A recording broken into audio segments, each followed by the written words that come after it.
Mungkin berikutnya saya langsung masuk kepada abang saya, Pak Robert Rompas. Bagaimana Pak Robert Rompas, cukup mendengar suara kami di studio?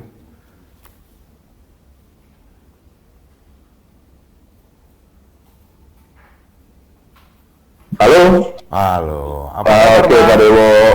Waduh, gimana kabar nih Bang? Sehat? Sehat-sehat bos. Waduh, padahal kami sudah membuat karpet merah nih supaya Bang Robert Rompas ini bisa Hah? kesini nih. Kenapa kok?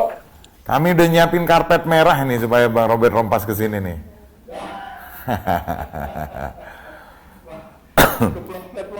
Siap. Oke Bang, terkait kita juga untuk efisiensi acara, kami persilakan waktu dan untuk Bang Op menyampaikan presentasinya. Kami persilakan. Baik, oke, terima kasih Mas Dewo. Selamat pagi semua kawan-kawan para panelis.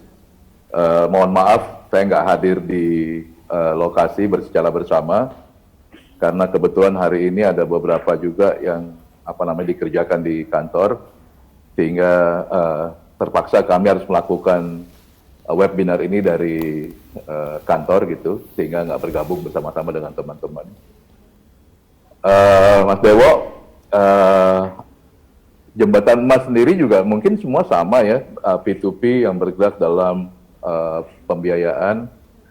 Sebenarnya bukan pembiayaan, kami mencarikan modal ya, gitu ya, permodalan buat para pelaku UMKM. Kami bergerak di productive credit gitu, sehingga betul-betul yang kami sasar adalah pelaku-pelaku usaha baru. Jadi kami ingin menciptakan para pelaku usaha baru. Nah, kalau melihat judul bahwa solusi atau petaka, ini kan judulnya sangat menarik ya.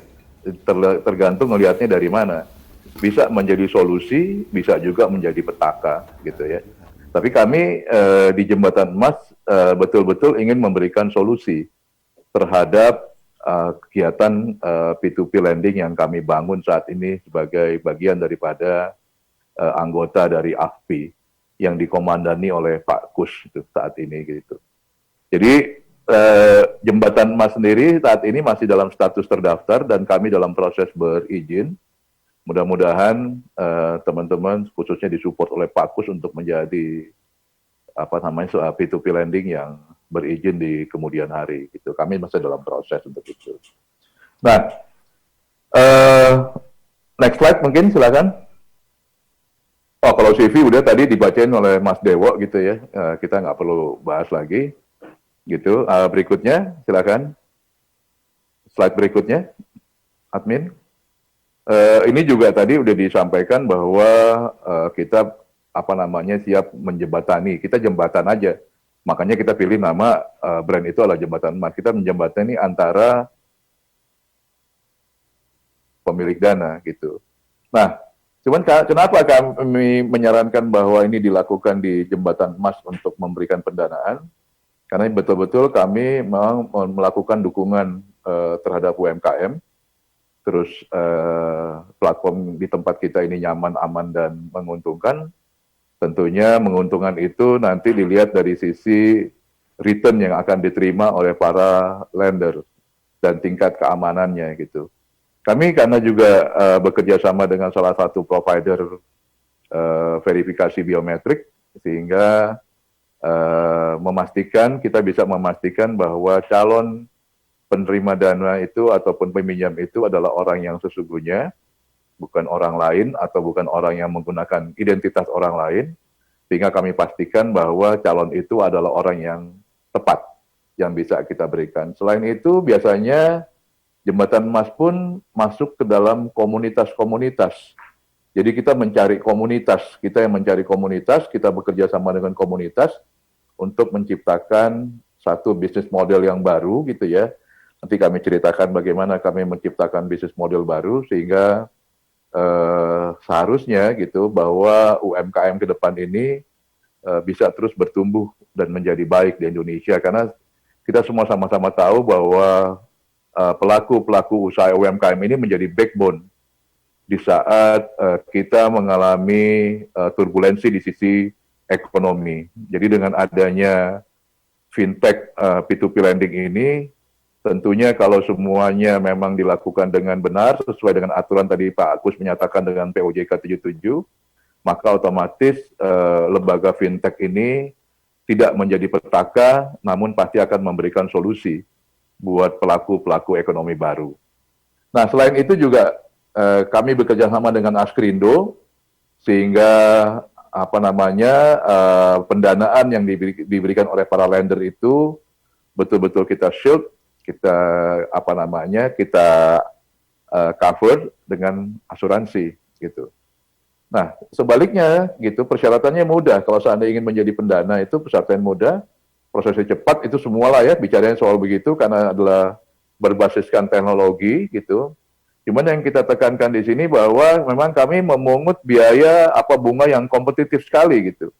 Sehingga walaupun ada celah misalnya diizinkan oleh POJK itu untuk memungut bunga sebesar 0,8% sehari, kami tidak melakukan hal tersebut gitu. Jadi betul-betul kami pingin sekali mendukung usaha untuk menciptakan pelaku-pelaku usaha baru di daerah khususnya gitu. Kami masuk ke daerah-daerah yang di rural ataupun nggak cuma fokus di wilayah Jabodetabek, tapi kami masuk juga ke rural area, di mana kami merasa bahwa di sana banyak pelaku-pelaku usaha UMKM yang harus kita bantu gitu, sehingga betul-betul kita masuk ke dalam wilayah di mana para pelaku tersebut kita anggap mereka bisa memproduksi, mereka punya barang-barang yang diproduksi, dan mereka mampu untuk memberikan kualitas yang baik terhadap barang produksinya, sehingga perlu dijembatani untuk masuk ke dalam sebuah sistem ekonomi di Indonesia, khususnya di fintech. Kami pun membangunkan juga atau membuat semacam marketplace untuk mereka. Mudah-mudahan bahwa produk-produk mereka itu juga akan bisa dilihat dalam marketplace yang kami bangun. Walaupun saat ini masih tergabung dalam sebuah marketplace yang kami khususkan sebenarnya kemarin itu untuk lembaga negara, yaitu BNN, gitu ya. Berikutnya mungkin next slide. Ini adalah mitigating risk-nya. Jadi kalau para pendana ini kita punya mitigasi risk-nya. Tentunya tadi dijelaskan juga oleh Pak Kus bahwa kami harus melakukan mitigasi yang kuat. Ya, kami juga membuatkan grading mengenai resikonya, sehingga para pendana nantinya juga bisa memilih mereka ingin masuk di dalam risk grade yang seperti apa. Jadi hampir bisa dikatakan bahwa inilah risk-based pricing, ya, sehingga teman-teman nanti para lender itu bisa memastikan bahwa saya akan masuk memberikan pendanaan dalam kelompok yang memiliki tingkat risiko seperti apa. Nah, tingkat risiko ini juga nanti kami kami proses juga, kami padu-padankan tadi. Pak Kus juga mengatakan ada credit scoring, ya, karena ini jadi satu kewajiban. Tapi mungkin untuk credit scoring ini mungkin nanti akan bisa dieksplor lebih jauh lagi, karena kalau seandainya credit scoring yang saat ini mungkin masih sifatnya masih general, nanti mungkin bisa dieksplor untuk digunakan bagi pelaku-pelaku UMKM, sehingga kira-kira lebih in place kalau seandainya nanti kita kembangkan credit scoring ini. Nah, ini adalah bagian daripada kami melakukan pengecekan, itu ya, bahwa kita juga punya sistem yang terkoneksi dengan kebetulan perusahaan induk kita adalah real time identity proving. Kita melakukan verifikasi hanya bagian verifikasi saja terhadap capability daripada calon borrower dan juga calon lender kita. Jadi kita dua-dua sisi kami lakukan verifikasi terhadap capability maupun kesahihan daripada identitas mereka. Termasuk juga nanti apabila terjadi sesuatu juga, ya kita juga akan bisa melakukan pengecekan mengenai lokasi orang tersebut berada di mana, karena tadi dibilang Pak Kus, adalah lokasi juga merupakan salah satu yang boleh diakses oleh para P2P lending ini sendiri. Oke, next. Ini saya dengan Mas Dewo nih, kita melakukan kerjasama kemarin dengan Askrindo, jadi diharapkan bahwa semua pendanaan yang dilakukan lewat jembatan Mas itu betul-betul aman. Karena tadi bagian daripada fungsi Askrindo adalah mengcover tingkat resiko ataupun resiko-resiko yang muncul akibat pemberian kredit gitu. Mudah-mudahan Matewo ini terus bisa kita kembangkan. Oke, Sama-sama, Bos. lanjut. Ini adalah bagian daripada solusi yang kami berikan gitu bagi pelaku UMKM. Ya, kami juga next slide membangun tadi kami katakan kerjasama dengan beberapa komunitas. Komunitas pertama adalah Forum Santri Indonesia. Kami ingin membangun pelaku-pelaku UMKM dari para santri.